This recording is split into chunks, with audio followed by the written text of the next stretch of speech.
Praise the lord. యేసుక్రీస్తు నామములో మీ అందరికీ శుభములు తెలియపరుస్తున్నాను. మీరందరూ బాగున్నారా? మీరు దేవుని సన్నిధిలో బాగుండాలని, ఆయన కృపలో నానాటికి బలపడాలని దేవుని సన్నిధిలో ప్రార్థిస్తున్నాను. దేవుడు త్వరలో మీకు అద్భుతం చేయడానికి సిద్ధంగా ఉన్నాడు. దేవుడికి అసాధ్యమైనది ఏమీ లేదు. ఒక కుటుంబంలో చిన్న గొడవలు వచ్చాయి. ఆ గొడవను బట్టి వాళ్ళిద్దరూ భార్యాభర్తలు విడిపోవాలని నిర్ణయానికి వచ్చారు. పెద్దలు కూడా విడిపోతామని నిర్ణయానికి వచ్చారు. కట్నాలు కూడా తిరిగి ఇచ్చేయాలని చెప్పి, ఇచ్చిపుచ్చుకోవటం కూడా తిరిగి ఇచ్చేయాలని చెప్పి డేట్లు పెట్టారు, పేపర్లు రెడీ చేశారు. అయితే తన భర్తతో సమాధాన పడడానికి ట్రై చేస్తే అస్సలు నేను మాట్లాడనని చెప్పేశాడు. ఇంకా ఇదే నా తుది నిర్ణయం అని కూడా చెప్పేశాడు.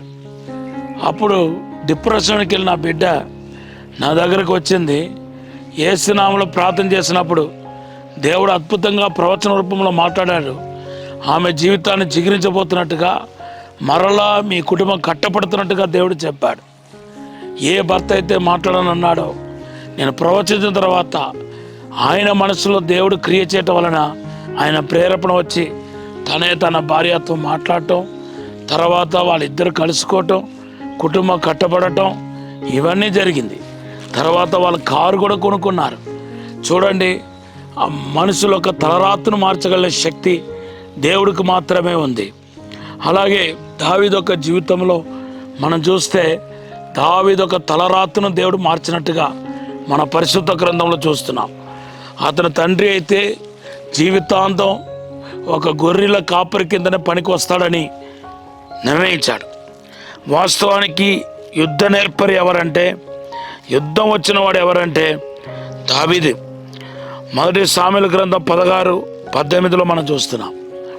అయితే యుద్ధ నేర్పరిగా ఉన్న దావీదు యుద్ధానికి వెళ్ళకుండా ఆయన్ని గొర్రెల కాపరిగా వాళ్ళ తండ్రి పంపించేశాడు. ఇంకా జీవితాంతం ఇలాగే గొర్రెల కాపరిగా ఉంటాడేమో అనుకున్నాడు. ఇంకా విచిత్రమైన మాట ఏంటంటే, అభిషేకించబడిన తర్వాత కూడా గొర్రెల కాపరిగా ఆయన గొర్రెల కాసుకోవడానికి వెళ్ళినట్టుగా మొదటి సామెల గ్రంథం 16-19 మనం చూస్తున్నాం. ఇట్లా ఉండగా దేవుని బిడ్డలారా, దావీదు ఒక తలరాత్రును దేవుడు మార్చి ఆయన రాజ కుటుంబంలో ప్రవేశపెట్టాడు. ఒక గోలియాత్ అన్నవాడు, ఫిలిష్తీయుడైన గోలియాత్ అన్నవాడు ఇశ్రాయేలు ప్రజల మీద యుద్ధానికి రాగా, ఇంకా సౌలు మరి బహుమానం ప్రకటించాడు. ఆ బహుమానం యొక్క సారాంశం ఏంటంటే, తన కూతురుని ఇచ్చి రాజకుటుంబంలో ప్రవేశపెడతానని చెప్పాడు. మొదటి సామెల గ్రంథం 17-25. ఈ సమయం చూసి వాళ్ళ తండ్రిని పరిశుద్ధాత్మడు ప్రేరేపించగా వాని తండ్రి ఈయనకు కొన్ని ఆహార వస్తువులు ఇచ్చి తన సహోదరికి ఇచ్చిరమ్మని చెప్పగా, దావీదు యుద్ధకలానికి రాగా ఆయన గొలియాత్ అన్నవాడు దేవుని దూషించటం, దాన్ని విని యుద్ధానికి దావీదు రెడీ అయిపోవటం, గొలియాతును ఓడించటం, మొత్తానికి దావీదు యొక్క చరిత్ర తల క్రిందగా మార్చబడ్డాయి. ఆయన రాజ కుటుంబంలో ప్రవేశించాడు, రాజుగా అభిషేకించబడ్డాడు, రాజుగా సింహాసనం ఎక్కాడు. ఈరోజు మీ గురించి ఎంతో మీరు తక్కువ అంచనా వేస్తూ ఉన్నారు. మీ గురించి మీరు ఎంతో ఆలోచిస్తూ ఉన్నారు. నా కుటుంబం చాలా పేద కుటుంబం, మేము లేని వారము, కనీసం మాకు సొంత ఇల్లు కూడా లేదు, అద్దెంట్లో ఉంటున్నాం, వర్షం పడితే కారిపోతూ ఉంది, మేము దిక్కులేని వాళ్ళము, మమ్మల్ని అందరూ వదిలేశారు, మమ్మల్ని అందరూ విడిచిపెట్టేశారు, మాకు ఏ ఆధారం లేదని మీరు బాధపడుతున్నారేమో. ఈరోజు పరిశుద్ధాత్మతో నిండుకొని ప్రవచిస్తున్నాను. నేను మీకు ఖచ్చితంగా రాబోతున్న దినాల్లో దేవునికి అసాధారణమైన కార్యం చూస్తాడు. దేవుడు మీ తలరాత్రులు మార్చబోతున్నాడు. ఫిలమోనుకు రాసిన పత్రికలో ఒక అద్భుతమైన సంభవం రాయబడి ఉంది. ఫిలమోన్ అనే ఒక ధనవంతుడి దగ్గర ఒనేసిమని అతను పనిచేస్తున్నాడు. ఆ ఇంటిలో మరి దొంగతనం చేసినట్టుగా మన వేద పండితులు చెప్తారు. ఏదో పొరపాటు చేసి ఆ ఇంటి విడిచి పారిపోయి వచ్చేస్తాడు. అయితే అతను దొంగగా గుర్తించబడ్డాడు కాబట్టి అతని మీద ముద్ర పడిపోతుంది. దొంగ అని చెప్పి ముద్ర వేసేస్తారు. తర్వాత ఏం చేస్తారంటే ఆయనకు భయంకరమైన శిక్ష కూడా విధిస్తారు. అయితే ఈ శిక్ష నుండి ఈ యొక్క దొంగోడని ముద్రపడకుండా పౌలు దగ్గరికి వెళ్ళిపోతాడు ఈ యొక్క ఒనేసిమను అతను. అక్కడికి వెళ్ళి పౌలుతో చెప్తే పౌలు ఆయనకు ఆలోచన ఇచ్చి తిరిగి ఆయన దగ్గరికి పంపిస్తాడు.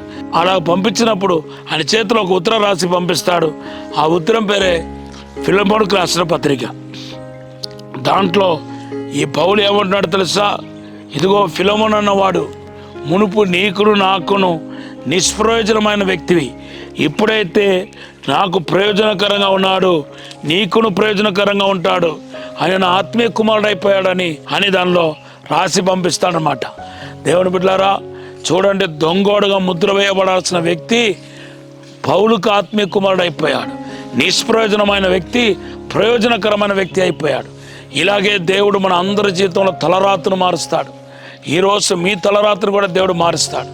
లూకా సువార్త 5వ అధ్యాయం 1-10 వచనాలు మీరు చదివితే చేపలు పట్టే జాలరైన పేదరును దేవుడు మనుషులు పట్టే జాలరుగా చేస్తాడు.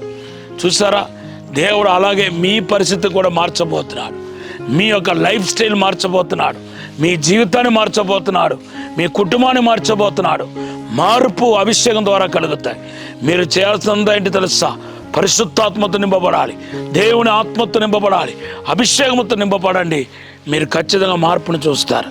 ఈ సమయంలో ప్రార్థన చేయబోతున్నాం. పరిశుద్ధము నమ్మకమైన పరలోక తండ్రి, నీకు వందనాలు, స్తోత్రాలు ప్రభా. మమ్మల్ని క్షమించి మన్నించి పరిశుద్ధపరిచి ఆత్మతో శక్తితో వెలుగుతో నింపమని అడుగుతున్నాను. దైవిక ప్రసన్నతో నింపమని అడుగుతున్నాను. దైవిక మహిమతో నింపమని అడుగుతున్నాను. అయ్యా, ఇప్పుడే దేవునికి మహిమ తాకనగాక, అభిషేకం తాకనగాక దీవించమని యేసు నామములో అడిగి వేడుకుంటున్నాము తండ్రి. ఆమేన్, ఆమేన్. మీ వాగ్దానం 1 యోహాను 2:27. Have a blessed day. God bless you.